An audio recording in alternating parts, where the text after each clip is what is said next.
Keluarga Vina masih meyakini ada dugaan pembunuhan berencana di kasus pembunuhan Vina dan Eki.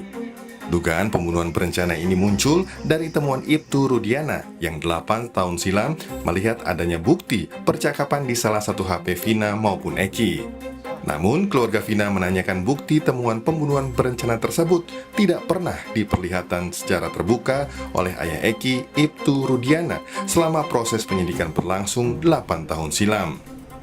Karena memang setelah lihat dari hasil visum dan juga pada saat itu kan pihak keluarga itu diwakili Pak Rudiana untuk mengurus kasus ini dan mengawal kasus ini, dan juga Pak Rudiana pada saat itu juga bilang ke pihak Mbak Mariana, menceritakan kembali kepada kita bahwa memang pada saat itu pada sidang pertama itu Pak Rudiana beserta tim bilang ke Mbak Mariana bahwa di salah satu waktu itu masih BlackBerry kalau nggak salah ya, di salah satu pesan itu memang ada rencana pembunuhan pada saat itu, tapi tidak ditunjukkan isi chatnya, hanya pemberitahuan saja.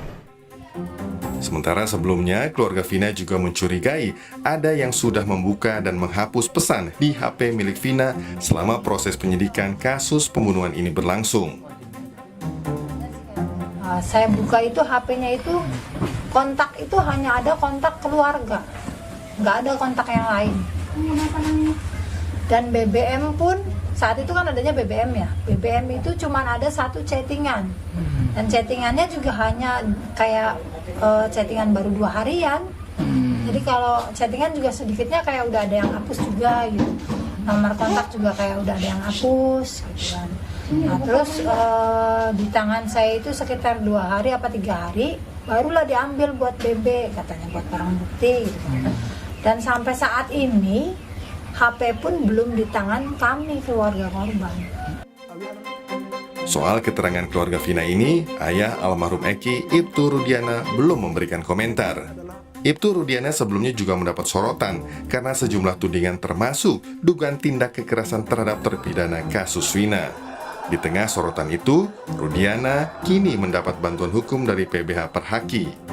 Organisasi ini menilai Rudiana perlu mendapat bantuan hukum sebagai pelapor dan orang tua korban.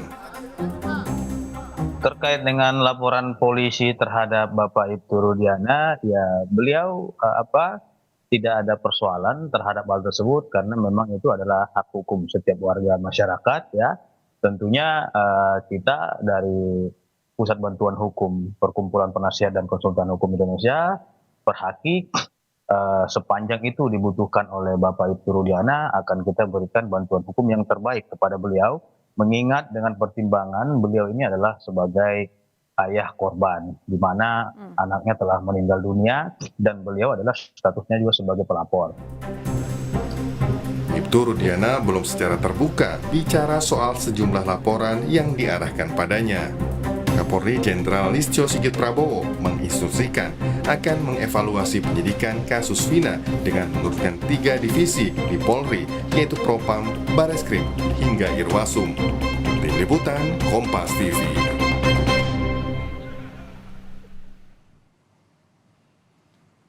Irfan Setiawan, teman dekat Kavi dan 6 terpidana, menyangkal kesaksian Kavi yang mengaku tidak kenal dekat dengan terpidana. Sebagai bukti, Irfan menunjukkan sejumlah foto kedekatan Kavi dengan terpidana lain. Ada 6 buah foto yang Irfan tunjukkan dengan lokasi yang berbeda-beda, seperti di Cirebon, Majalengka, Indramayu. Satu di antara foto yang mencolok adalah foto di mana Kavi, Hadi, Jaya, Eko, dan Irfan foto bersama menggunakan kaos yang sama di tahun 2013.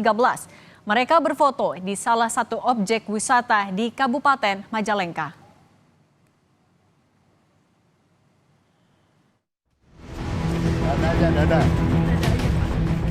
Saksi kunci kasus Vina dan Eki, Ketua RT Pasren dan Kahvi, menjadi sosok yang kembali dicari untuk mengungkap kasus pembunuhan Vina dan Eki. Kuasa hukum terpidana sempat melaporkan keduanya ke Bareskrim Polri atas dugaan kesaksian palsu karena menyebut tak mengenal dengan narapidana kasus Vina. Jurnalis Kompas TV Muhammad Syahri Romdon mendapatkan foto kedekatan Kahvi, anak ketua RT dengan sejumlah narapidana tahun 2013 atau 3 tahun sebelum kasus pembunuhan Vina dan Eki. Pak Pasren dan Kahvi telah muncul ke permukaan publik beberapa hari lalu. Dalam pernyataannya, Kavi mengatakan bahwa dirinya tidak kenal dekat dengan para terpidana. Namun, salah satu warga Saladara yang merupakan teman dari Kavi dan juga teman terpidana menunjukkan sebuah foto adanya mereka yang bermain bersama di beberapa tempat, baik di Majalengka, Indramayu, dan juga Cirebon. Satu foto yang mencolok adalah foto di mana Kavi, Hadi, Eko, dan Jaya, termasuk juga Irfan yang memberikan foto itu kepada Kompas TV, yang mengenakan kostum yang sama, gambar yang sama di tahun 2013 lalu.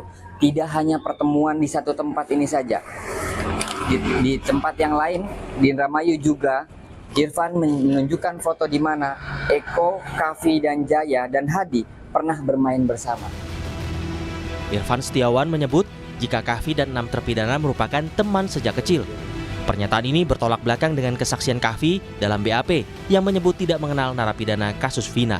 Kalau saya mah emang iya Kavi itu bohong. Itu tuh bertolak belakang, sangat memang bertolak belakang sih.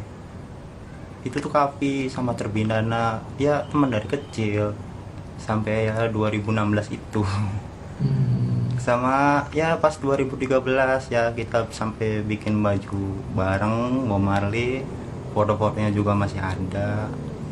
Ya jalan-jalan bareng kemana ya emang teman dari kecil itu semua. Sering jalan bareng. Sering jalan bareng.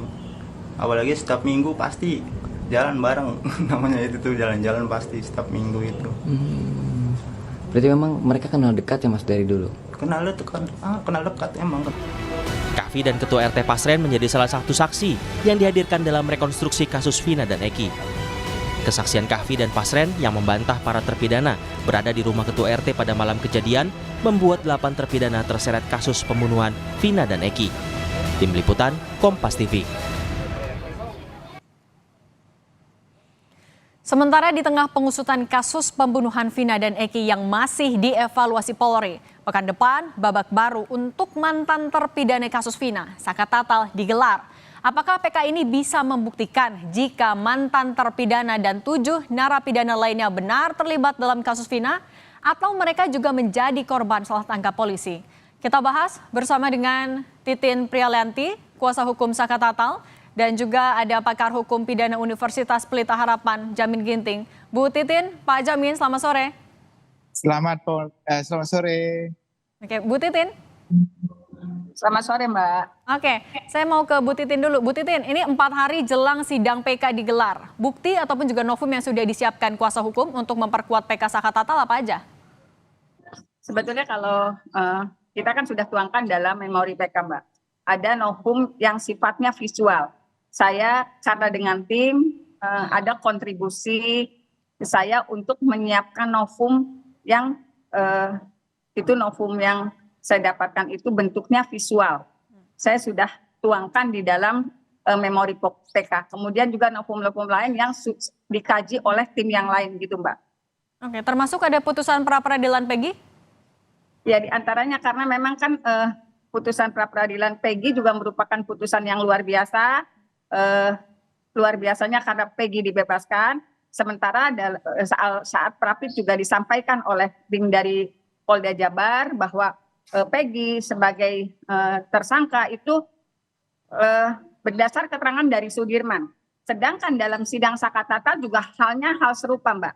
Oke. Gitu. Jadi hal serupa disampaikan kalau Sudirman yang melakukan saksi yang memberatkan sidang Sakat Tatal. Jadi saya melihat Sudirman yang menjadi kenal dengan Peggy dan dianggap sebagai sama-sama pelakunya, kemudian di Sakat Tatal juga seperti itu. Sedangkan kemampuan Sudirman kan standarnya di bawah rata-rata, Mbak. Jangankan orang luar, keluarganya juga menyadari. Kalau kita bilangnya idiot, walaupun tidak bisa terkonfirmasi lewat ini. Jadi kenapa misalnya keterangan Sudirman sangat dipercaya baik di sidang Prafid Peggy maupun sidang Sakat Tatal gitu. Oke, Bu Titin, tapi juga kan yang jadi sorotan ada rencana mau menghadirkan Polantas yang saat itu menemukan Vina dan Eki pertama kali. Apa yang mau digali dari keterangan Polantas itu? Kenapa dihadirkan di sidang? Sebetulnya itu kan pernah dihadirkan di sidang, Mbak. Jadi artinya gini, dulu di sidang Sakat Tatal juga diungkapkan pula kalau ada dan di sidang dewasa, awalnya kan peristiwanya kecelakaan, Mbak. Peristiwa kecelakaan itu Polantas yang dihadirkan yang melakukan olah TKP pertama kali menemukan serpihan daging di baut penampang tiang PJU. Nah, waktu itu diabaikan oleh majelis hakim karena kita juga meyakini 8 terpidana itu termasuk Saka Tatal bukan pelaku pembunuhan dan pemerkosaan. Di antaranya ada keterangan dari Polantas yang melakukan anggota kepolisian yang melakukan olah TKP. Tetapi diabaikan. Karena apa? Karena visualnya tidak dihadirkan. Kemudian saya beberapa bulan kemarin, 2 bulan tepatnya mendapatkan visual itu. Kalau dulu hakim mengabaikan keterangan saksi yang menyatakan ada daging di baut tiang PJU, berarti kan peristiwanya terjadi di situ. Oke, baik. Peristiwa kalau dalam tuntutan kan berat sekali, Mbak. Oke, baik, Bu Titin. Baik. Tidak di situ gitu. Oke, saya mau ke Pak Jamin. Pak Jamin, kalau melihatnya artinya ada bukti visual, kemudian juga akan menghadirkan polisi di sana yang menemukan Vina dan Eki pertama kali. Kuatkah itu jadi novum nantinya di sidang PK?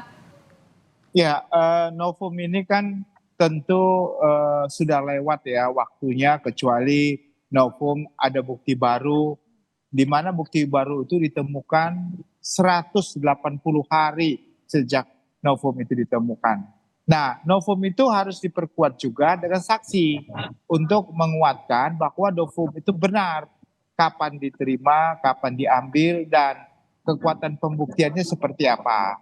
Nah, kalau terkait ada 2 novum, visual dan putusan pengadilan yang berbeda, dan keterangan yang didapat, keterangan Sudirman yang sudah pernah disampaikan itu menjadi dasar dalam putusan, itu juga bisa dijadikan dasar penguatan.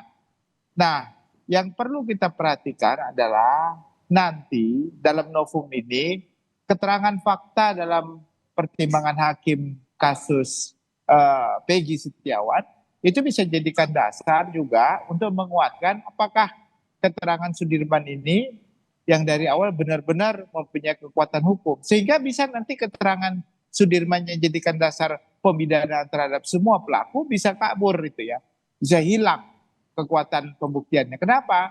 Karena orang yang memberikan keterangan karena dia tidak cukup secara dewasa dalam hal ini tidak mempunyai kemampuan untuk memberikan keterangan baik jiwanya maupun kesehatannya, harusnya keterangannya tidak bisa dijadikan dasar untuk menghukum orang. Nah, inilah yang nanti dijadikan bahan pertimbangan bagi ketua majelis di PK nanti, apakah dengan adanya keterangan Sudirman, apakah dengan keterangan siswa yang disampaikan oleh kuasa hukum Saka Tatal ini bisa menjadikan dasar.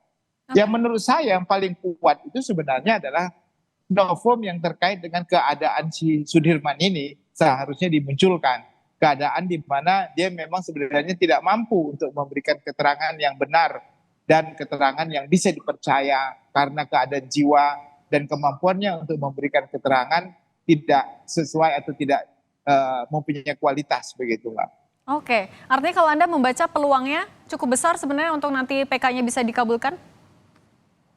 Dilihat dari apa yang kita lihat ya kait dengan Peggy Setiawan persidangan, ini kan semuanya kelihatan ketidakprofesionalan polisi ya dalam melakukan penyidikan, terutama penyidik. Saya kira ini juga berimbas bagi Saka Tatal juga. Tadi Saka Tatal juga mengatakan ada beberapa yang dia terus terang tidak melakukan perbuatan dan terkesan dipaksa untuk mengakui perbuatan dalam proses penyidikan. Walaupun pra-peradilan bukan menjadi pilihannya ya. Tapi PK ini saya kira hakim juga bisa menjadikan bahan pertimbangan sebenarnya ini ada apa dalam proses penyidikan yang sebenarnya begitu. Nah ini bisa keyakinan hakim bisa berubah loh terhadap putusan kasasi maupun putusan sebelum-sebelumnya begitu. Oke, saya mau kembali ke Bu Titin. Bu Titin, artinya kalau dari kuasa hukum seberapa optimistiskah bisa dikabulkan oleh hakim nanti? Saya sangat optimis Mbak, karena dari 2016-2017 juga saya meyakini terpidana yang 8 orang ini bukanlah pelaku pembunuhan dan pemerkosaan. Karena sebetulnya di 2016 dan 2017 saya sudah menghadirkan pembuktian dan saksi-saksi yang sebetulnya itu saksi-saksi alibi yang meyakinkan.